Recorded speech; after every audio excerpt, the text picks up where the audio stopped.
ထမင်းစားပြီးတော့10မိနစ်လမ်းလျှောက်ခြင်းဟာသင်ရဲ့ခန္ဓာကိုယ်ကိုဘယ်လိုပြောင်းလဲသွားစေမလဲအားလုံးပဲမင်္ဂလာပါရှင် Oral Medicine မြန်မာ Channel မှာပြန်လည်ကြိုဆိုလိုက်ပါတယ်ဒီနေ့ဗီဒီယိုလေးမှာတော့ကျမတို့တွေထမင်းစားပြီးတဲ့အချိန်မှာ10မိနစ်လောက်လမ်းလျှောက်ပေးမယ်ဆိုလို့ရှိရင်ခန္ဓာကိုယ်ဘယ်လိုတွေပြောင်းလဲသွားမလဲဆိုတဲ့အကြောင်းပြောပြပေးသွားမှာပဲဖြစ်ပါတယ်ရှင်နေ့လည်စာဖြစ်ဖြစ်ညစာဖြစ်ဖြစ်အဝစားပြီးသွားတဲ့အခါမှာဗိုက်ပြေသွားတာဒါမှမဟုတ်ရင်ငိုက်မြီးသွားတာလောက်ပဲသတိထားမိကြပါပါဒါပေမဲ့တကယ်လက်တွေ့မှာတော့အပြင်ပန်းမှာခန္ဓာကိုယ်ကငြိမ်သက်နေပေမဲ့ခန္ဓာကိုယ်အတွင်းပိုင်းမှာတော့အလွန်မြန်ဆန်တဲ့ဓာတုဗေဒဆိုင်ရာအရေးပေါ်အခြေအနေတစ်ခုဖြစ်ပေါ်နေပါတယ်ရှင်ဒီအချိန်မှာဆိုရင်ခန္ဓာကိုယ်ထဲမှာရှိတဲ့ pancreas ကအင်ဆူလင်တွေကိုအဆက်မပြတ်ထုတ်လုပ်ပေးနေပါတယ်ဒီလိုအခြေအနေမှာဆိုလို့ရှိရင်သွေးကြောတွေကရေရှည်မှာဒီကော်ပတ်ဆက်ကုန်နဲ့အပုတ်ခံရတယ်လို့မျိုးတဖြည်းဖြည်းနဲ့ပျက်စီးလာပါတယ်ရှင်Nature Metabolism ဆိုတဲ့နာမည်ကြီးဆေးပညာဂျာနယ်ဟာလေ့လာမှုတစ်ခုအရဆိုလို့ရှိရင်တာမန်လူတစ်ယောက်ဟာတစ်နှစ်ကိုသွေးရင်းတကြားတက်ထိုးတက်မှုအကြိမ်ကြီးက4000ကျော်လောက်တောင်မှကြုံတွေ့ရနိုင်ပြီးတော့ဒီထက်မှအများစုဟာထမင်းစားပြီးလို့မိနစ်30အတွင်းမှာဖြစ်ပွားတာလို့ဆိုပါတယ်ရှင်။ဒါဆိုလို့ရှိရင်ကျမတို့တွေမသိလိုက်ပဲနဲ့ခန္ဓာကိုယ်ကတိတ်တဆိတ်ထိခိုက်နေတာပဲဖြစ်ပါတယ်။ဒီနေ့ဗီဒီယိုလေးမှာတော့ဒီပြဿနာကိုဖြေရှင်းဖို့အတွက်နည်းလမ်းတစ်ခုကိုပြောပြပေးပါမယ်ရှင်။ဒီပြဿနာအတွက်ကဈေးကြီးတဲ့ဈေးဝါးတွေအားဈေးတွေဈေးကြီးတဲ့သွေးကြိုတိုင်းဆက်တွေမလိုပါဘူးရှင်အဖြေကတော့အလွန်ပဲရိုးရှင်းတဲ့လမ်းလျှောက်ခြင်းပဲဖြစ်ပါတယ်ရှင်ဘယ်အချိန်မှလမ်းလျှောက်မလဲဆိုတော့အချိန်ကိုက်မှုဟာအရာအလုံးပြောင်းလဲသွားစေနိုင်ပါတယ်ဒီဗီဒီယိုလေးမှာထမင်းမစားခင်လမ်းလျှောက်တာနဲ့ထမင်းစားပြီးလမ်းလျှောက်တာဘာကွာခြားလဲဘယ်အရာကပိုပြီးတော့အစွမ်းထက်လဲဆိုတာကိုရှင်းပြပေးသွားပါမယ်နော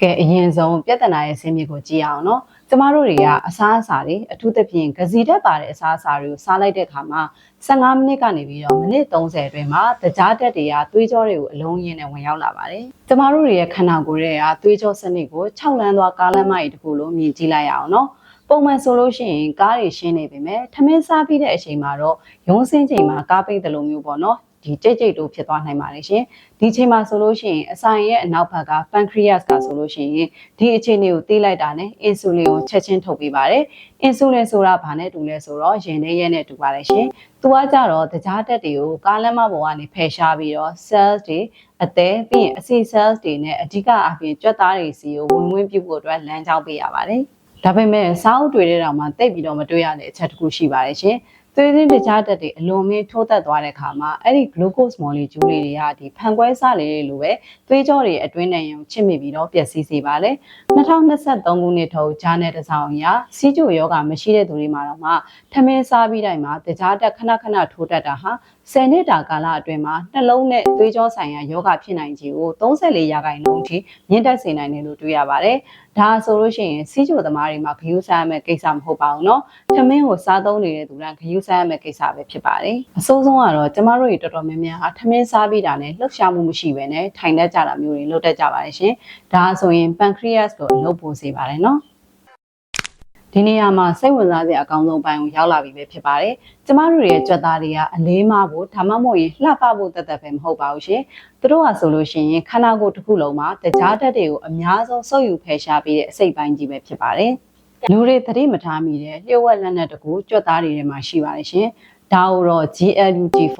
glucose transporter type 4လို့ခေါ်ပါတယ်ရှင်။ဒီ GLUT4 ကိုကြွက်သား cells တွေထဲမှာရက်ထားတဲ့အနုကြီးမှန်မြောင်းထဲမှာသာမြင်ရမယ်တက်စီကားလေးတွေလို့မြင်ကြည့်အောင်နော်ပုံမှန်ဆိုလို့ရှိရင်ဒီကားလေးတွေကတကြားတက်ကိုသွားကြိုဖို့အတွက်အင်ဆူလင်ရဲ့အမိန့်ကိုစောင့်ရပါတယ်ဒါပေမဲ့အံ့ဩစရာကောင်းတာကကျမတို့လမ်းလျှောက်လိုက်လို့ကြွက်သားတွေလှုပ်ရှားပြီးတော့ကျုံဆန့်သွားတဲ့အခါမှာအင်ဆူလင်လုံးဝမလိုပဲနဲ့တခြားလမ်းကြောင်းတစ်ခုကနေပြီးတော့ဒီ GLUT4 တွေကိုအသက်ဝင်စေပါတယ်ရှင်ဒီလိုဖြစ်ရတာ AMPK လို့ခေါ်တဲ့ enzyme တစ်ခုကြောင့်ပဲဖြစ်ပါတယ်ကြွက်သားတွေစတင်လှုပ်ရှားလာတာနဲ့ AMPK ကဒီငါတို့တွေစွမ်းရည်ကိုချက်ချင်းလိုနေပြီဆိုပြီးတော့အရေးပေါ်အချက်ပြလိုက်ပါတယ်ဒီခါမှာဆိုရင် GLUT4 တွေကကြွက်သား cells တွေရဲ့မျက်နှာပြင်ကိုရောက်လာပြီးတော့တင်းခဲ့တဲ့တကားပေါက်ထောင်ပေါင်းများစွာတပြိုင်နက်တည်းပွင့်သွားသလိုမျိုးသွေးကြောတွေကတကြားတက်တွေကိုဓာတ်ရိုက်ဆုပ်လိုက်ပါတယ်ရှင်။ဒါကြောင့်မို့လို့အင်ဆူလင်လည်းမလိုတော့သလို pancreas ကိုလည်းဒုက္ခမပေးတော့ပါဘူး။သွေးကြောပျက်စီးမှုတွေလည်းမရှိနိုင်တော့ပါဘူးရှင်။2022ခုနှစ်မှာပြုလုပ်ခဲ့တဲ့လေ့လာမှုတွေအရဒီလိုလမ်းလျှောက်ပြီးတော့ကြွက်သားလှုပ်ရှားလိုက်တာဟာထိုင်နေတာတက်စားလို့ရှိရင်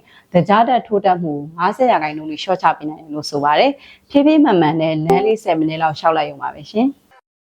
ဒါဆိုရင်အစာမစားခင်လမ်းလျှောက်ရင်ရောဘာဖြစ်နိုင်လဲလို့မေးစရာရှိပါတယ်ရှင်ခန္ဓာကိုယ် hybrid ကားလေးတစ်စီးလို့မြင်ကြည့်လိုက်ပါနော်မနဲ့နိုးလာတဲ့အချိန်ကနေပြီးတော့နေ့လယ်12နာရီလောက်ထိဟာအစာမစားပဲနေထားတဲ့အချိန်မှာ ခန္ဓာကိုယ်ရဲ့တကြားတက်တွေနေနေပါပြီသွေးကြိုကလည်းပုံမှန်ပဲအင်ဆူလင်ကလည်းငြိမ်နေတဲ့အချိန်မှာခန္ဓာကိုယ်ကလောင်စာဆီအမျိုးအစားပြောင်းသုံးလိုက်ပါတယ်ဒါကတော့အဆီတွေကိုစတင်အောင်ကျွမ်းစေတာပဲဖြစ်ပါတယ်ဒီလိုမျိုးဘိုက်ဟာနေတဲ့အချိန်လမ်းလျှောက်လိုက်တဲ့အခါမှာခန္ဓာကိုယ်ကဒီဂလူကာဂွန်နဲ့ကော်တီဇောဆိုတဲ့ဟော်မုန်းတွေကိုထုတ်လွှတ်လိုက်ပါတယ်ရှင်ဒီဟော်မုန်းတွေကဆိုလို့ရှိရင်အဆီ cells တွေကိုဖောက်ထွင်းပြီးတော့သွေးကြောတွေကိုအဆီတွေလွှတ်ပေးကလောင်စာဖြစ်အသုံးပြုစေပါတယ်ရှင်2021ခုနှစ်လေ့လာမှုအရမနက်ပိုင်းဘိုက်ဟာနေတဲ့အချိန်မှာမိနစ်30လောက်လမ်းလျှောက်တဲ့သူတွေကအစာစားပြီးမှလမ်းလျှောက်တဲ့သူတွေထက်အစီလောင်ကျွမ်းမှုက20%ကနေပြီးတော့30%လောက်ထိပိုများလာတာတွေ့ရပါတယ်။ဒါပေမဲ့အရေးကြီးတဲ့အချက်ကိုတော့သတိပြုစေချင်ပါတယ်ရှင်။ဒီလိုမျိုးဘိုင်းဟာနေတဲ့အချိန်လမ်းလျှောက်တာဟာလူတိုင်းနဲ့တော့အဆင်မပြေနိုင်ပါဘူး။အေးအေးပြတ်ထားတဲ့သူတွေစိတ်ဖိစီးမှုအများများတဲ့သူတွေအတွက်ဆိုလို့ရှိရင်မနက်ပိုင်းပြင်းပြင်းထန်ထန်လေ့ကျင့်ခန်းလုပ်တာဟာကော်တီဇောဟော်မုန်းတွေကိုမြင့်တက်စေပြီးတော့အစီလောင်ကျွမ်းစေဖို့ထပ်စားလို့ရှိရင်ဘိုက်ခေါက်တွေမှာအစီတွေပိုပြီးတော့ဆူလာနိုင်ပါတယ်။ဒီလိုမျိုးလူတွေအတွက်ကတော့အစာစားပြီးမှခက်ဖြည်းဖြည်းလမ်းလျှောက်တာအကောင်းဆုံးပဲဖြစ်ပါတယ်ရှင်။ကဲအခုခေတ်သစ်ဆေးပညာမှာအခမဲ့ရနေတဲ့ဇီဝကမ္မဆေးဝါး free metabolic drug လို့တင်စားခေါ်ဝေါ်နေကြတယ်ထမင်းစားပြီးလမ်းလျှောက်ခြင်းအကြောင်းပြောရအောင်နော်အထူးသဖြင့်ထမင်းစားပြီး15မိနစ်ကနေပြီးတော့မိနစ်20အတွင်းမှာလမ်းလျှောက်ခြင်းကိုဆိုလိုတာပဲဖြစ်ပါရဲ့ရှင်ခန္ဓာကိုယ်ကစတင်လှုပ်ရှားလိုက်တာနဲ့ကြွက်သားတွေကတကြားတက်ကိုဆုပ်ယူနိုင်တဲ့စက်ကြီးတွေဖြစ်သွားပါတယ်သွေးကြောတွေမှာတကြားတွေအပြည့်အစုံဖြစ်လာတာကိုတားဆီးပေးပြီးတော့ကြွက်သားတွေကိုလောင်စာအဖြစ်ဓာတ်ရိုက်သွားရောက်စေပါတယ်2024ခုနှစ်တော့ Sport Medicine Journal မှာပါတယ်လေ့လာမှုအရဆိုရင်ထမင်းစားပြီးတော့10မိနစ်လောက်လမ်းလျှောက်တာဟာသွေးရင်းတကြားတက်အမြင့်ဆုံးရောက်သွားခြင်းကိုဗျမ်းမြ49%လောက်ထိရှော့ချပေးနိုင်တယ်လို့ဆိုပါတယ်ရှင်စီးကြိုအကျိုးအဆင့်ရှိတဲ့သူတွေမှာဆိုလို့ရှိရင်စီးကြိုကြစေမဖော်မင်တောက်တာထက်တောင်မှပို့ပြီးတော့ထိရောက်မှုရှိရလို့ဆိုပါတယ်ဆေးတောက်တာထက်10မိနစ်လမ်းလျှောက်တာပို့ပြီးတော့အစွမ်းထက်နေတာကိုတွေ့ရပါတယ်ဒါပေမဲ့အချိန်အရန်ကိုအရေးကြီးပါတယ်ထမင်းစားပြီးလို့မိနစ်30လောက်မှလမ်းလျှောက်မယ်ဆိုလို့ရှိရင်အကျိုးသက်ရောက်မှုက60%လောက်ကျဆင်းသွားနိုင်ပါတယ်နော်။ဘာကြောင့်လဲဆိုရင်တကြားတက်ကထိုးထွက်သွားပြီးတော့သွေးကြောတွေကိုလည်းထိခိုက်သွားတာဖြစ်တဲ့အတွက်ကြောင့်ပါ။ဒါကြောင့်မို့လို့အကောင်းဆုံးချိန်ကတော့ထမင်းစားပြီးတာနဲ့15မိနစ်အတွင်းစတင်ပြီးတော့ခက်ဖြည်းဖြည်းလမ်းလျှောက်ဖို့ပဲဖြစ်ပါတယ်ရှင်။ဒီလိုမျိုးနေ့စဉ်လှုပ်ဆောင်ပေးခြင်းအပြင် cells တွေထဲကစွမ်းအင်ထုတ်ပေးတဲ့ mitochondria တွေပွားများလာမယ်။ insulin တွေတုံ့ပြန်နိုင်စွမ်းလည်းအားကောင်းလာပါမယ်ရှင်။သွေးကြောတွေလည်းရေရှည်ကျန်းမာတန့်ရှင်းနေပါပဲဖြစ်ပါရဲ့ရှင်။လူ3000ကျော်လောက်ကို9နှစ်ကြာလေ့လာခဲ့တဲ့2023ခုနှစ်ကသုတေသနအစာတမ်းတစ်ခုအရ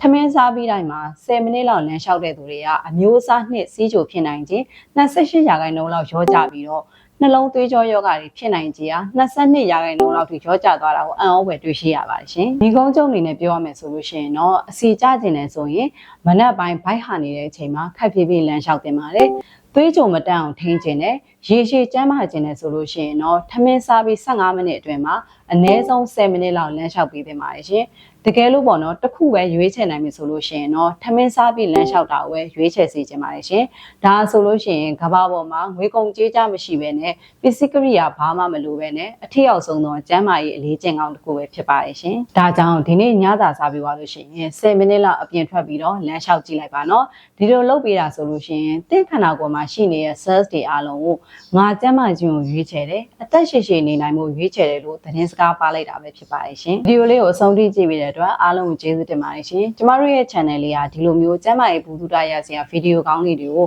အမြဲတမ်းတင်ဆက်ပေးသွားမှာဖြစ်တဲ့အတွက်ကြောင့်မို့လို့ channel လေးကို subscribe လုပ်ခဲ့ပေးကြပါအောင်နော်။အားလုံးကိုကျေးဇူးတင်ပါတယ်။နောက်ဗီဒီယိုမှာပြန်တွေ့မယ်နော်